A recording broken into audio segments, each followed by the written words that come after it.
அனைவருக்கும் வணக்கம் மக்களே, welcome back to our channel. நம்ம பண்ணைக்கு புதுசாக இன்றைக்கி ஒரு 4 மாடு வந்திருக்குங்க. அந்த 4 மாடை பற்றின இன்ஃபர்மேஷன் தான் பார்க்க போகிறோம். முதலாவதாக பார்த்துக்கிட்டு இருக்க இந்த மாடு வந்து செவல மரங்க. செவல மரையிலேயே மொட்டை மாடுன்னு சொல்லுவாங்கள்ல. சில பேர் கமெண்ட் செக்ஷனில் மோட்டி மாடுன்னெலாம் சொல்லியிருந்தீங்க. நம்மகிட்ட பழைய மாடு ஒரு செவல மாடு இருந்துச்சு, அது மொட்டி தான். நாங்கள் வந்து மொட்டைன்னு சொல்லுவோம், நீங்கள் எப்படி சொல்லுவீங்க அப்படின்னு சொல்லி கேட்டிருந்ததுக்கு சிலர் மோட்டி மாடு அப்படின்லாம் கமெண்ட் பண்ணியிருந்தீங்க.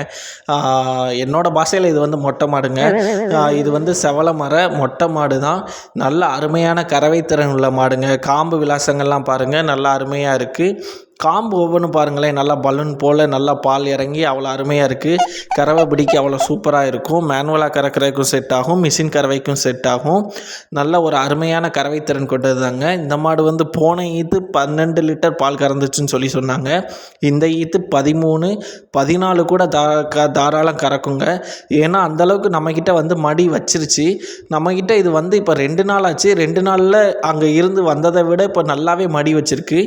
பின் பையெல்லாம் பாருங்கள், நல்ல ரெட்டை குறுக்கு பையில் நல்ல அகல பையாக வருது. இன்னும் இந்த மாடு கண்ணுக்குட்டி போடுறதுக்கு 10 நாள் இருக்குங்க. இன்னும் 10 நாள் ஆகையில் இன்னும் நல்லா இந்தளவுக்கு ஃபுல்லாக மடி எடுக்கும். இந்தளவுக்கு இன்னும் ஃபுல்லாக மடி எடுத்து வரையில் ஒரு அருமையான பெரும் மடி கூட்டான மாடாக தாங்க இது இருக்கும். இந்த மாடு போட போகிறது 3வது ஈத்துங்க. இந்த மாடு பல்லெல்லாம் சேர்ந்துருச்சு. பல்லெல்லாம் அருமையாக தாங்க இருக்குது. 2வதாக நம்ம பார்க்குற இந்த மாடு ஒரு மொட்டை மாடு தாங்க.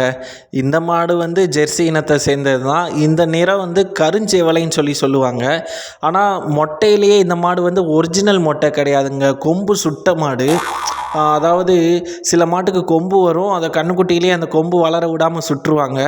அந்த மானைக்கு இது கொம்பு சுட்ட மொட்டை தான், ஒரிஜினல் மொட்டை இல்லை. அந்த கொம்பு கொஞ்சம் தெரியுது, அதை நீங்கள் பார்க்கணுங்கிறக்காண்டி தான் பக்கத்தில் கொண்டு போய் காமிச்சேன். இந்த மாடு கறவை திறனில் அருமையான உள்ள கறவை திறன் மாடு தாங்க. போன ஈத்தை இந்த மாடு 14 லிட்டர் பால் கறந்துச்சுன்னு சொன்னாங்க. இந்த ஈத்து 15 லிட்டர் தாராளம் கறக்குங்க. அந்தளவுக்கு நல்லா ஒரு ஃபுல் மடி எடுத்துருச்சு. பால் நிறமெல்லாம் பாருங்கள், அந்தளவுக்கு அருமையாக இருக்குது. காம்பு நல்ல நீளமான காம்பு தான், ரோஸ் கலர் காம்பு தான். மேனுவலாக கறக்கிறதுக்கும் செட் ஆகும், மிஷின் கறவைக்கும் செட் ஆகும். இந்த மாடு பின் பையெல்லாம் பாருங்களேன், அந்த மாட்டு பையை விட நல்ல ஒரு அகல பையா, அகண்ட பையா இருக்குங்க. இந்த மாடு கண்ணுக்குட்டி போடுறதுக்கு இன்னும் 1 வாரம் ஆகும். இன்னும் 1 வாரம் ஆகையில் இந்த மாடு தாராளம் 15 லிட்டருக்கு மேலே கூட கறக்குங்க. அந்தளவுக்கு நல்ல ஒரு அருமையான மடி செட்டு உள்ள மாடு தான் இது. இந்த மாடு போட போகிறது 3வது கண்ணுக்குட்டி தாங்க. இந்த மாடும் பல்லெல்லாம் சேர்ந்துருச்சு. பல்லெல்லாம் அருமையாக தான் இருக்குது. 2 மாடுமே கறவை திறனில் ஒன்றுக்கு விட்ட மாடாக இருக்காதுங்க. அந்த மாடு வந்து கொஞ்சம் உயரத்தில் ஜாஸ்தி, பட் வளர்ப்பில் கம்மி. இந்த மாடு வந்து உயரம் கம்மி, வளர்ப்பு ஜாஸ்தி. அந்த ஒரு வித்தியாசம் தாங்க இந்த 2 மாட்டுக்கும். மித்தபடி 2மே நல்ல கறவை திறன் உள்ள மாடு தான். குணத்துலேயும் நல்ல அமைதியான குணமுள்ள மாடுங்க. 3வதாக நம்ம பார்த்துக்கிட்டு இருக்க இந்த மாடை வந்து மாடுன்னு சொல்ல முடியாது, கண்ணுக்குட்டின்னு சொல்ல முடியாதுங்க. ஏன்டா அப்படி சொல்கிறேன்னு கேட்குறீங்களா? ஏன்னா இந்த மாடு பிறந்தே 1 வருஷமும் 8 மாதம்தாங்க ஆகுது. அதுக்குள்ளே இது ஒரு கண்ணுக்குட்டியை போட்டிருக்குங்க. இந்த கிடேரி வந்து இன்னும் பல்லே போடலைங்க, பல்லே போடலை. ஆனால் மடி நல்ல அருமையான மடி செட்டு வச்சுருக்குங்க தலையீத்துலையே. இப்போது எங்கள் கிட்டே கரெக்டாக 10 லிட்டர் பால் கறந்துக்கிட்டு இருக்குங்க. முன்பையும் பின்பையும் பாருங்களேன், அவ்வளோ அருமையாக ஈத்து மாடு போல் ரெட்டை குறுக்கு பை நல்ல அகண்ட பையாக கட்டியிருக்கு. இந்த மாடு காலையில் எங்கள் கிட்டே 5.5 லிட்ரு, சாயங்காலம் 4.5 லிட்ரு, இப்போ 10 லிட்டர் பால் கரெக்டாக கறந்துட்டுருக்குங்க. இந்த மாடு பிறந்து 1 வருஷமும் 8 மாதம் தான் ஆகுது, எப்படி கரெக்டாக சொல்கிற அப்படின்னு கேட்டிங்கன்னா, இந்த மாடு வந்து நாங்கள் எங்கள் பக்கத்தூரில் வாங்கின மாடு தாங்க. எங்கிட்ட தெரிஞ்சவங்க கிட்ட வாங்கின மாடு தான். அவங்க கண்ணுக்குட்டியிலேருந்து வளர்த்த மாடு. அதாவது அவங்க ஒரு மாடு வளர்த்தாங்க, அந்த மாட்டோட கண்ணுக்குட்டி தான் இது. அந்த மாடு ஒரு வயசானதுக்கப்புறம் விற்றுட்டாங்க. இந்த கண்ணுக்குட்டியை வளர்த்துக்கிட்டு இருந்தாங்க. இந்த கண்ணுக்குட்டி மட்டும் தனியாக வளர்க்கல, நல்லா அவங்க தீவனம், புல், பச்சைத்தட்டை அது இது நிறையா போட்டு வளர்த்தாங்க. நல்லா வளர்த்ததுனால 11 மாதத்துலேயே இது ப்ரீடுக்கு வந்துருச்சுங்க. 11ஆவது மாதம் ப்ரீடுக்கு வந்ததும் சினையை சேர்த்துருக்காங்க. சினை சேர்த்ததும் முதல் சினையிலே தங்கிருச்சு. இப்போ 9 மாதத்தில் கண்ணுக்குட்டி போட்டிருக்குங்க. இந்த மாடு கரெக்டாக 1 வருஷம் 8 மாதம் ஆகுதுங்கிறத அதை வச்சு தாங்க கால்குலேஷன் பண்ணி சொன்னேன். தலையீத்து மாடாக இருந்தாலும் குணத்தில் நல்லா அருமையான மாடுங்க. வந்து 2 நாள் எங்களை பார்த்து பயந்துக்கிட்டே இருந்துச்சு. ஏன்னா கன்றுக்குட்டியிலேருந்து அது ஒரே இடத்துல வளர்ந்ததுனால திடீர்னு அதை வேறு இடத்துக்கு மாற்றி கொண்டு வந்து அதை வேறு முறையில் பராமரிக்கிறதுனால அது ஒரு பதட்டத்தோடையே இருந்துச்சு. இப்போ வந்து நாங்கள் அதுக்கு தீவனம் கொடுக்கறது, தண்ணி கொடுக்கறது, அதுக்கிட்ட போய் பால் கறக்கிறது, அது எல்லாத்தையும் வச்சு ஓரளவு எங்ககிட்ட செட் ஆயிடுச்சு. முந்தியை விட இப்போ எங்களை பார்த்தா பயப்படுறது இல்லை. முந்தி நாங்கள் பக்கத்தில் போனாலே நிற்கிறதுக்கு அப்படி பயப்படும். இப்போ நான் போய் வீடியோ எடுத்தாலும் எதுவும் பயப்படாமல் அது வாட்டுக்கு பார்த்துட்டு அப்படியே அமைதியாக நின்றுக்கிடுச்சுங்க. இதாங்க அந்த கண்ணுக்குட்டியோட கண்ணுக்குட்டி. என்னடா கண்ணுக்குட்டியோட கண்ணுக்குட்டிங்க அப்படின்னு சொல்லி குழம்பாதீங்க. அந்த கிடேரியோட கண்ணுக்குட்டி இது தாங்க. இது காளை கண்ணுக்குட்டி தாங்க போட்டிருக்கு. 4வதாக நம்ம பார்க்குற இந்த மாடு வந்து ஜெர்சி இனத்தை சேர்ந்தது தாங்க. இதோட கலர் வந்து கருஞ்சேவலை நிறத்தை கொண்டிருக்கு. இந்த மாடு வந்து மொட்டை மாடு தாங்க. இந்த மாடு வந்து ஒரிஜினல் மொட்டை தான். கொம்பெல்லாம் எதுவும் வளரல. எப்படி ஒரிஜினல் மொட்டைன்னு சொல்லி சொல்கிறேன்னா, அந்த ஒரிஜினல் மொட்டைக்கு வந்து மண்டை வந்து ஒரு ஊசியாக கூர்மையாக போயிருக்கும். இதுக்கும் அந்த மனைக்கு இந்த மண்டை பொடப்பாக இருக்குன்னு சொல்லுவாங்க பார்த்தீங்களா, அந்த காமெடியில் சொல்கிற மனைக்கு இதோட மண்டை வந்து கூர்மையாக வந்திருக்கும். கொம்பு சுட்ட மாட்டுக்கு வந்து கொம்பு கொஞ்சம் கொஞ்சமாக வந்திருக்கும். அந்த மண்டை வந்து படர்ந்து தெரியும். ஒரு சமநிலையில் இருக்கிற மனைக்கு தெரியும். இது வந்து அப்படி சமநிலை இல்லாமல் கூர்மையாக இருக்குது பார்த்தீங்களா, கொம்பு வளர்ந்ததுக்கூடிய அறிகுறியும் இல்லை.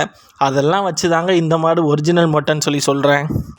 இந்த மாடு சினையாக தான் வந்துச்சுங்க. இங்கே வந்து கன்றுக்குட்டி போட்டுருச்சு. அது இப்போ போட்டிருக்கிறது 3வது கன்றுக்குட்டி.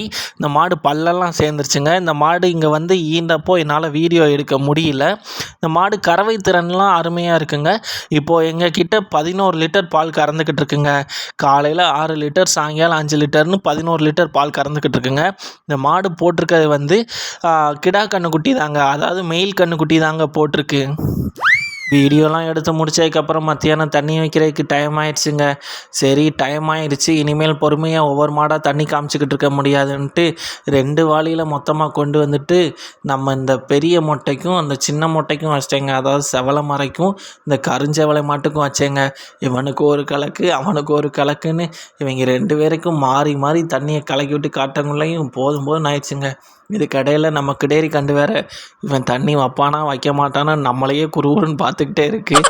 கோவப்படாத, இது வரேன் அப்படின்னு அதுகிட்ட சொல்லிவிட்டு இதையும் அதையும் மாற்றி மாற்றி மேனேஜ் பண்ணி ஒரு வழியாக இவங்க 2 பேருக்கும் வேகமாக தண்ணி வச்சு முடிச்சாச்சுங்க. கொஞ்சம் லேட் ஆயிடுச்சுன்னா மாடுங்கள்லாம் பசியில் கத்திட்டு கிடக்குங்க, பாவமாக இருக்குது. ஸோ நம்ம வேலையை சீக்கிரம் முடிக்கிறதுக்காண்டி இப்படி 2 வாளியில் 3 வாளியில் மொத்தமாக போட்டு வந்து 2 மாடு இல்லை 3 மாட்டுக்கு ஒன்று போல் வச்சு டக்கு டக்குன்னு வேலையை முடிச்சிடுறாங்க. ஆனால் இந்த மானைக்கு 2 வாளி 3 வாளியில் போட்டு மாடுங்களுக்கு மொத்தமாக வைக்கல ஒரு சிக்கல் இருக்குங்க. ஒரு மாடு ஒழுங்காக குடிக்கும், இல்லை ஒரு மாடு வந்து தட்டி விட்டுரும். அப்படி தட்டி விடாமல் அது பார்த்துக்கிறது தாங்க பெரிய ஒரு கஷ்டமே இருக்கும். அதாவது அதில் தான் ஒரு சின்ன போராட்டமே. எப்பயுமே இந்த மானைக்கு சிக்கல் வந்துடக்கூடாதுங்கிறதுக்காண்டி ஒவ்வொரு மாடாக தான் தண்ணி காட்டுவேன். இன்றைக்கி கொஞ்சம் டைம் ஆகிடுச்சு. ஸோ ரொம்ப லேட் ஆகிடக்கூடாது அப்படிங்கிறதுனால 2 வாளி 3 வாளியில் மொத்தமாக போட்டு வந்து எல்லா மாட்டுக்கும் ஒன்று போல் வரிசையாக வச்சுட்டு இதுக்கு ஒரு கலக்கு அதுக்கு ஒரு கலக்குன்ட்டு ஒவ்வொரு மாட்டுக்கிட்டேயே சுற்றி சுற்றி ஓடி ஓடி தண்ணி வச்சுக்கிட்டு இருந்தேங்க. எல்லா வேலையும் முடிச்சுட்டு சாயங்காலம் பாலெல்லாம் கறந்துட்டு அப்படி வெளியில் எட்டி பார்த்தா அப்படியே பசுமையாக கண்ணை பறிச்சிச்சுங்க வீட்டுக்கு முன்னாடி. சரி இவ்வளவு புல்லாக இருக்கே, இதில் நம்ம மாடு ஒரு 2 மாடை வந்த மாடுகளை அவுத்து விடுவோம் அப்படின்னு சொல்லி அவுத்து விட்டா அது ஒரு திசைக்கு இது ஒரு திசைக்குன்னு எல்லாம் திக்க ஓடி ஓடி மேய ஆரம்பிச்சிருச்சுங்க. புல்லை பார்த்ததும் எல்லாம் பசப்பை தேடி அவ்வளோ அவகாசலாம் இருந்திருக்காங்க. புல்லை பார்த்ததும் இது ஒரு மூலை அது ஒரு மூலைன்னு எல்லாம் திக்கம் செதறி ஓடி இருக்கிறத பாருங்கள். வேலையை ஃபுல்லாக முடிச்சுட்டு ஜம்முன்னு ஒரு டம்ளர் காப்பியை வச்சு குடிச்சிட்டு இந்த கிளைமேட்டுக்கு அதுக்கும் ஒரு சேரை போட்டு மாடுங்களை அவுத்து விட்டுட்டு இந்த பசுமைக்கிட்ட உட்காந்துருக்கேல்ல, அந்த ஜில்லு ஜில்லுன்னு வர காற்று வேறு லெவலில் இருக்குங்க. எல்லா மாடும் தள்ளி போயிடுச்சு, இந்த மாடு மட்டும் ஏன் தள்ளி போகாமல் இருக்குன்னு தெரியுமா?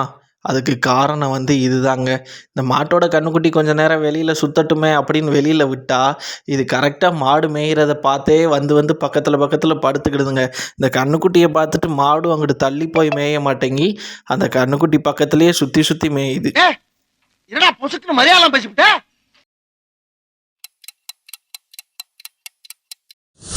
என்னடா முதல்ல பார்த்த கன்றுக்குட்டி ஜாலியாக வெளியில் படுத்துருந்துச்சு, இப்போ என்னடானா அந்த கன்றுக்குட்டி செத்து போய் கிடக்கிறமானக்கு இருக்கேன்னு பார்க்குறீங்களா?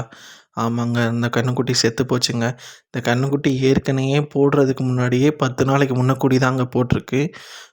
ஸோ கன்றுக்குட்டியோடு வந்து கொஞ்சம் சத்து குறைபாட்டோடு தான் பிறந்திருக்கு.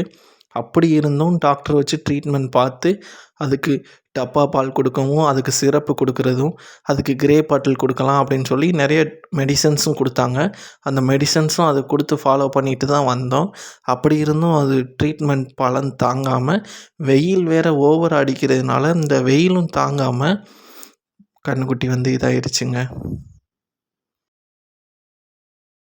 ஃபைனலாக ஒரு சேடான நியூஸோடு இந்த வீடியோவை முடிச்சுக்கிறேங்க.